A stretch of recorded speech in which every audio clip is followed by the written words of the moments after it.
I'm Malan. I work at OfferZen. It's like a talent recruitment marketplace. And before that, I was involved in, I guess, a bunch of startups. Payments and platform business and stuff like SnapScan and JourneyApps. So it's like startup-y things. And my actual background is in engineering, electronic engineering and computer science. So I'm sort of a engineer turned, I guess, businessy person now. It's all good. That is a sneaky question. I think, at least I saw Silicon Valley was that it sort of stands out from any other place I've seen in terms of the level of like pay it forward. I would argue that is related to the outsized returns you get backing someone like a Mark Zuckerberg in his pajamas or whatever it is, if that makes sense. So I think we're pretty good by global standard. We're definitely not Silicon Valley level. And I think it comes with having really, really big returns from unlikely people. I think it's got like quite a lot better now. Like there's much more of a community. Like people really help each other, but I think that takes time to build. Like I think it has to do with like successful companies being built, people seeing that and realizing that not obvious founders might make good startup founders and it's worth helping them out, if that makes sense. So I don't think we're particularly bad. We're just not Silicon Valley level yet. Certainly I've given it thought. I think for sort of obvious reasons that I don't think I'm qualified to have an opinion on it, really. The one mental model I gravitate to, because I can understand it, is to simply ask the question, if your family is not wealthy, what are the barriers to being an entrepreneur? Because I think those like socioeconomically, South Africa's like race and income lines look similar. And I think that answers many of the questions. So like a common thing people say is take a risk, start a startup, take a risk, you're young, it doesn't matter. That is like objectively untrue if you're looking after your parents financially or something like that, right? Like that's just like dumb to do. It's like, I think it's bad advice to put it that far. And it's something that's easy to say if you're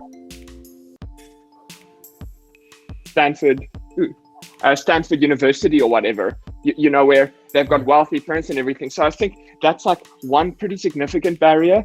Then the other one probably is basically knowing it's possible. It's kind of like the 4-minute mile. Okay, once people knew a human could do it, suddenly it was relatively easy and many people did it. And I think similarly, you need to have seen people who you can like basically see yourself in some way, relate to having done it. I would say those maybe are two pretty significant barriers. Well, I certainly try and be. I guess you want to ask the people working with me if they'd agree. I guess the one thing which maybe that is very particular to me, but like coming from an engineering background, I didn't really respect management as a thing. I actually like went out of my way to build a company where you don't have to have that. It took me quite a long time to learn the difference between management and bad management, and that those are not the same things. And that like building an organization that is like well run and well managed is something that has been researched. People have written books on it, and it's a good idea to study on. So the one like, for example, Andy Grove's book, High Output Management, is really worth reading.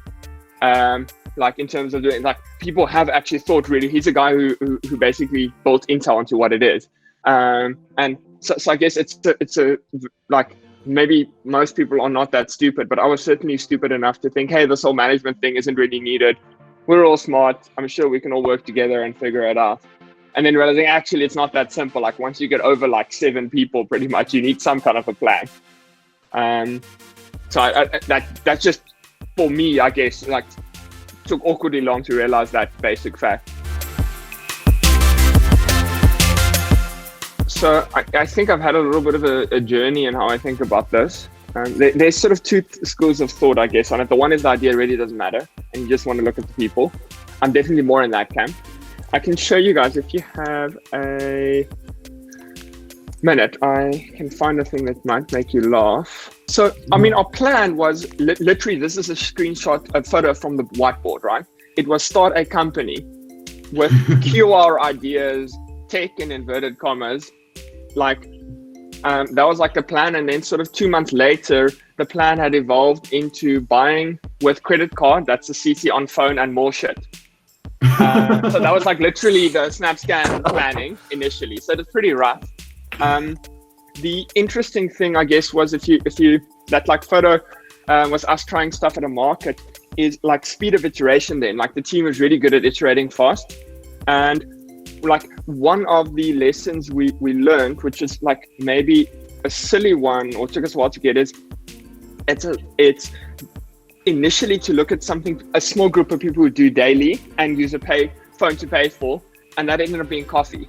Like you make a loss on every transaction, but it gets mind share, and then you can add the higher value things. So we spent most of the time chilling in coffee shops and figuring out how do you get coffee shop owners, like kind of hipster coffee shop owners, to buy into mobile payments. Like that ended up being the key to get growth in mobile payments. Like who would have thought that? Like I think if someone had pitched that business plan to me, I would have said like, what an idiot. So I don't know if that's a very long answer. So, but I guess it comes down to super early. I'm more on the line of look at the problem. Like, do you have a valuable problem and some unique ability to tackle it maybe? And then just the team. That's kind of what I go to. So I don't think it's just team. It's like problem and team. But solution, cool.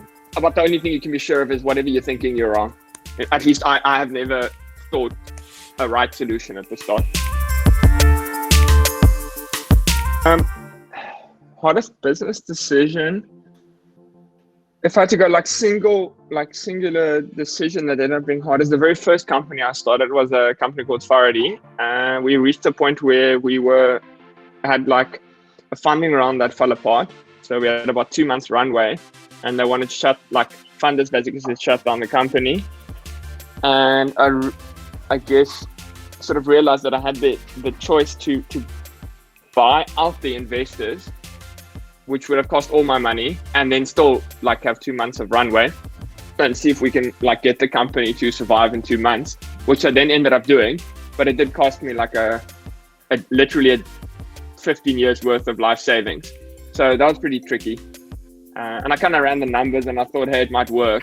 Like on paper it worked, but that's still pretty freaking scary and you don't know what you're missing. So I guess as a singular decision, that was pretty scary. I didn't sleep for 3 days thinking it through. So I guess that's an indication of scariness. Are probably the same ones. if I had to guess. So I would say like stubbornness is surprisingly useful in startups and also surprisingly damaging. Like being too stubborn to die, or have the company die is pretty useful. It also makes you terrible to work with. So I guess those there's definitely like both sides of the coin there. I'm trying to think what else. I'd like to think I'm pretty curious. I think curiosity is pretty useful, and like if you can like find ways of leveraging that. Like I'm terrible at sales, right? I hate sales. I hate the concept of it. But if you want to build a business, you have to sell. And at some point I realized you don't have to do classic sales if you're just curious. You can just ask people about stuff, what their problems are, how you can solve them, and you almost need no game. You don't need any sales technique. You can just be curious. Exactly. And in retrospect, I would have probably, if I could go back in time, try and sell myself on the idea of joining a company rather than starting one initially. I think I would have learned faster.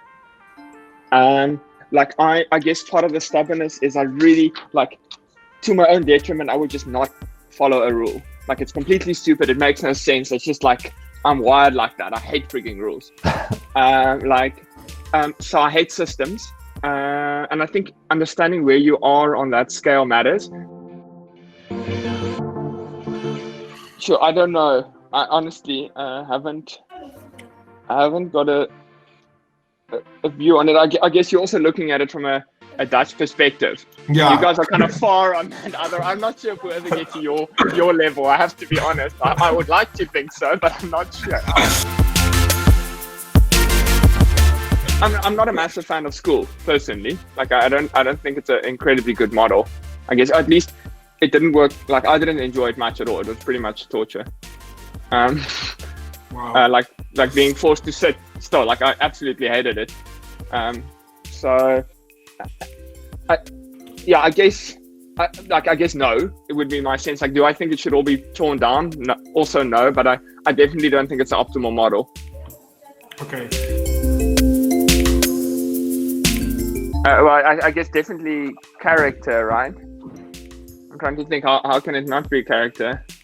I mean, the cost of finding out you misjudged technical ability seems a lot lower than the cost of finding you misjudged character. I guess the engineering and kind of maths, computer science at Stellenbosch seems reasonably strong, which is kind of what makes like Stanford and MIT and Berkeley, I guess. Like they're pretty strong on that. So I think that part of it is good. Like the quality of grads is really, really good. What makes Stanford, I'm thinking how Stanford, because I spent some time there, talking to professors and people there, is what's interesting is a lot of the professors there have backed companies, got money, can now do that again. Maybe similar to the, like not quite Silicon Valley yet, that second wave of being able to put capital and expertise back in, is we're getting a lot better at that, but that's probably the missing gap. So in summary, yes, like I think Stellenbosch grads are building quite a lot of companies. If I look at OfferZen's data, like that's definitely a thing. Missing thing probably is, or like the next step is, as those companies win, like moving that expertise and capital back into new ones is probably the interesting opportunity. Okay, I should maybe start by just correcting a few things. So it's like maybe a way of putting serial entrepreneurs, you haven't really won yet. That's like one way of putting it. There's a dicey line, but I am day to day, I'm pretty much focused on OfferZen at this point. That was certainly a lesson for me, is you don't want to do multiple things. Like that's pretty stupid. I would go so far as to say, at least for me, like I'm not Elon Musk.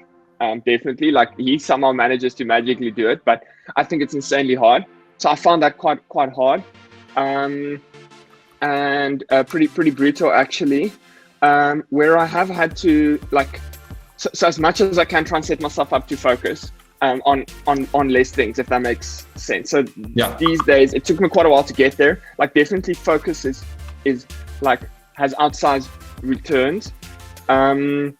Where for the stuff where my focus is split, I do try and just like create boxes of time. I found that helps a heck of a lot, like clearly delineated days or half-day blocks with like a predefined, I'm now working on X, these are my goals for that block, which is kind of an obvious thing, I guess, to say, but that helped me a lot. But I guess the biggest lesson for me is don't do that. Like, just do one thing. Don't be like, if it fails, it fails. If not, it doesn't. But that split focus, I think, has a kind of like logarithmic returns at best.